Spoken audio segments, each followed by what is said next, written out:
As I love me an army of killer orangutans, if your city is surrounded by swamps full of poisonous reptiles and fever and mountains that can kill anybody who's not a super good climber, and then you have an army of evil ghosts behind those mountains, do you really need the killer orangutans?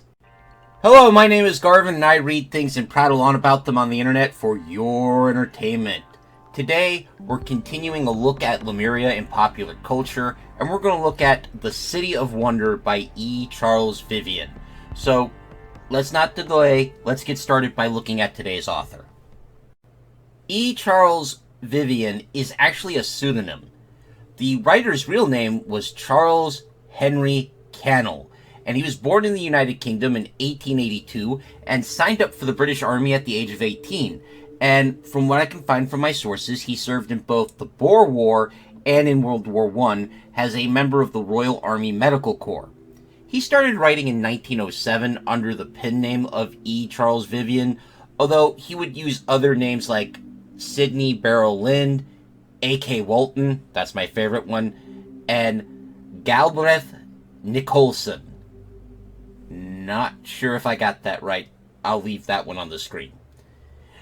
Moving on, between 1907 and his death in 1947, he would write over 100 novels. And a lot of his works were known for having a mystical element that would make them part of the fantasy genre today, featuring things like psychic detectives, werewolves, and in a number of his works, lost hidden nations that date back to mythical places like Atlantis or Lemuria. So let's take a look at City of Wonder, shall we? City of Wonder was originally published in 1922 in the United Kingdom by the publishing firm Hutchinson. In the United States, it was reprinted a year later by Moffat, Yard, and Company as The City of Wonder. Not sure why they needed to add the, but they did. In 1947, it would be reprinted in the October issue of Famous Fantastic Mysteries, an American fantasy and science fiction pulp magazine that focused mainly on reprinting stories that were otherwise hard to find. Remember, this is before the internet, so you couldn't just type it up and see if there was a Kindle version on Amazon. If you couldn't find a print version, you were just out of luck. The novel would be reprinted again in 1973 by Centaur Press as part of the Time Lost series, and it would go out of print until 2021 when it was reprinted by the good folks at Armchair Fiction, although I should also note it was released on Kindle in 2018 in a collected volume with other works. That's the copy that I read, and I'll be linking to that below. Okay, before I get started, a quick warning. This book is over 100 years old. The statute of limitations on spoilers is well past, so while this won't be a complete retelling and I will be leaving some details out, I am going to spoil a lot of plot twists. If this book is something you might be interested in from the description, you're going to want to stop now and come back after you read it. Okay, I'm going to assume everyone who wants to read the story first has left, so let's go ahead. Our story starts in what they call media res, right in the middle of the action. We start in a swamp somewhere in the Pacific. Our narrator, Jack Faulkner, and his fellow employee, Cecil Bent, are struggling with fever and general swamp illness. Their older and more seasoned employer, Philip Watkins, has developed a resistance to this stuff and is basically nursing them back to health while leading them out of the swamp. Both Cecil and Jack signed up with Philip to head to an unknown destination. To sweeten the deal, Philip had paid them a year's wages in advance, and they had both left those wages in a bank account. Philip, once they get past the swamps, sits them down and goes, okay, we are far away enough from anyone who might overhear now that I'm just going to go ahead and tell you what's going on. When Philip was in England, he found an old family diary. detailing a quest to find a lost city somewhere in the Polynesian area of the Pacific Ocean. Later, as he befriended a local tribesman, he found more information that let him narrow this down, and now here they are. As they leave the swamp, which was full of poisonous reptiles and, of course, inflicted anyone unused to the environment with a variety of bacteria and other things that caused fevers, they're going to run into hostile natives who attack them in their sleep, and they're going to find the body of an ancestor of Philip's, John Watkins, who scratched into the cave wall he died on. He leaves an account of how he got here and the dangers waiting for them. Forewarned, our heroes push forward, and they encounter each of these dangers in turn. A dangerous climb up and down a mountain, including crossing over a rickety stone bridge that is literally under a waterfall. They encounter a horde of unclean spirits. You could call them demons, I guess, although that doesn't really work for me, and I don't think you could call them ghosts, because these spirits were never human. In fact, they're pre-human, and I'm going to circle back to that. And at the end of all this, an army of killer orangutans led by a single woman. I never thought I would say the phrase army of killer orangutans, but I'm incredibly happy that I have. Moving forward, this confrontation between the lady and her killer apes is a really big one, because she is the holy guardian of the lost city they're seeking, called the city is called Kir-Asa. And there are consequences, because as they're being attacked by these giant killer apes, Cecil understandably freaks out and kills the woman with a shotgun. And considering she is considered a holy person by the natives of this city, that's going to come back on them. There's other surprises as well as they move past the army of killer orangutans. Sorry. They meet one of the local nobles who has a shocking family resemblance to Philip, and they realize that this guy named Nur-Ag is actually Philip's cousin, because it turns out that John Watkins had settled down and gotten married, but when his wife died in childbirth, he was so grief-stricken that he left his child behind and tried to leave the city, dying on the way out, of course. And this meeting actually kind of works out for Nur-Ag as well, because he also has a bit of a problem. See, for the last couple generations or so, the kings of Kir-Asa have been going mad as they hit middle age.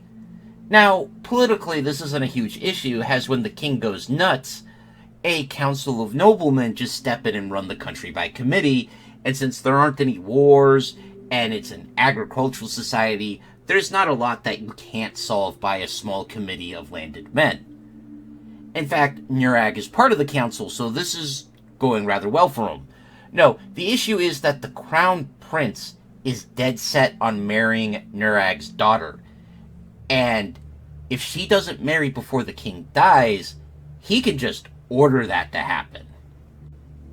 Now, my gentle listeners, you might be asking, why is this an issue? Because if the crown prince marries Nur-Ag's daughter, Eve is her name actually, doesn't that make her queen? Isn't that a good thing for Nur-Ag? And normally you would be right, but each of the kings that has gone mad has announced their insanity by murdering their wife in the middle of the night. And the issue is everyone's pretty sure that the crown prince is already on that, knife edge of madness.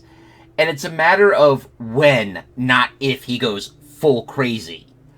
So Nur-Ag is less than thrilled with the idea of marrying his only daughter to a dude who's probably going to kill her in like 10 years, tops. Jack, our narrator, is also really opposed to this marriage because he falls for Eve at first sight, And she seems really taken with him as well. She goes out of her way to teach Jack their language, and Jack is just thrilled to learn it, especially if Eve is teaching him, right? And well, Nurag is trying to figure out how to keep Philip, Cecil, and Jack from being executed for killing the Holy Lady, and keep the Crown Prince from marrying his daughter. Nurag's first thought is if he can just get these guys cleared, he can marry Jack off to Eve, because once a woman is married, the laws of their country are that even the king can't dissolve a marriage. You're done. Philip has a simpler solution, though. He tells Nurag, hey, if the men in your royal family keep getting crazy, why not just get rid of them and get a new royal family? In fact, Philip goes, wouldn't you make a great king? I mean, you pretty much do all the work already. And Nurag's reaction is kind of hilarious to me, because to sum it up, his reaction is, no, you can't do that. You just can't do that. Wait. Can you do that? Spoiler, it turns out that if enough people are okay with replacing the entire royal family, you can, in fact, replace the entire royal family. And I can almost hear some of my listeners going, but why even get a new royal family? And my response is, hey guys, one step at a time. These people don't have the printing press or, public education yet. We should probably do baby steps. Let's start by establishing a government that's not run by a crazy person first. Speaking of crazy persons, the Crown Prince and his two brothers do not take being replaced lying down, and they decide to resort to violence, which ends up with Cecil being killed. And the response to Cecil dying is Philip and Jack pulling out their pistols and shooting the Crown Prince and one of his brothers. However, they miss one. So one prince escapes, realizes that his father has been deposed and is dead, ironically of natural causes, and two of his brothers were shot down like dogs right in front of him. He's got nothing to lose, so he starts a rebellion. Jack and Philip, of course, aid Nurag in settling the Civil War, mainly because Jack has married Eve right after the fight, and I think we can all agree that abandoning your new father-in-law when he's unseated a mad king and trying to keep a crazed crown prince from going after your wife is just not good son-in-law behavior. Remember, folks, good men defend their friends and families from mad tyrants. You heard it here first. However, this civil war will turn tragic, because the prince, while not holding on to his sanity with both hands, if you'll excuse the metaphor, retains enough cunning and intelligence that he is able to make a fight of it. And it's messy because there's not a trained professional military in this kingdom. They don't need one. So you have groups of newly armed, barely trained amateurs slugging it out, and it's messy. But Philip and Jack manage to pull out a win. And that's when the prince decides if he can't rule the kingdom, there's not gonna be a kingdom. So, you remember those unclean spirits I told you about? These were a subsection of a big group of spirits that came down to Earth to merge with the physical ancestors of humanity and bootstrap them to full sapience. This is actually from Blavatsky and William Scott's Eliot work that I covered earlier, who suggested that spirits came to Lemuria to uplift mankind. And Blavatsky does say in her work that earlier versions of humanity were purely spiritual instead of physical. So you see, this is actually a popular idea at this time that our writers just using for their story. Now, these spirits were just too darn evil to merge with humanity, which, that's saying something, right? And because of that, they have this ability where any woman who sees them just drops dead. Now, men are not affected this way, And a man who is mad enough, like nuts enough, or just plain evil enough, can get the spirits together and not really lead them, but kind of point them in a general direction. And that's what the prince does. And this is tragic because not only do a lot of women of Kir-Asa die, but more specifically, Eve is one of the casualties. And this drives Jack mad with grief. He abandons everything to just follow the prince, hunt him down, and personally kill him. But even that is not enough to assuage his grief. Still lost in that sense of numb, nothing really matters, he climbs on a boat and gets swept under a current. And this current casts him out over a field of rapids. He's able to get back to the shore where this all started, but only after suffering massive internal injuries. He's found by some local traders who carefully carry him to a missionary station because that's the closest thing they have to a hospital, where he writes out his testament of this adventure and everything that happened, and then sends this to Philip's bank in Singapore, believing that they can forward this to Philip's family so they will at least know what happened to him. And then he passes away, almost happy to die because at least this way he can be reunited with Eve. The element of tragedy adds weight to what would be a rather standard Lost City adventure story. I really like how John Watkinson's story acts as sort of a mirror to Jack Faulkner's story. Both these men came to Kir-Asa, they found family, they found love, and when they lost it, they fled to their deaths. Now, some other interesting elements as well. It's shown in the story that this city was originally built as a provincial capital of Lemuria under the Empire of Atlantis, and that the people we meet aren't the original inhabitants of the city. Instead, they count themselves as the third group to have moved into this place. And they tell Philip, Jack, and Cecil they have no idea what happened to the original people who lived here or to the second group that moved in. Which, I'm not sure how that would work. I would think there'd be some sign, but not important really to the story.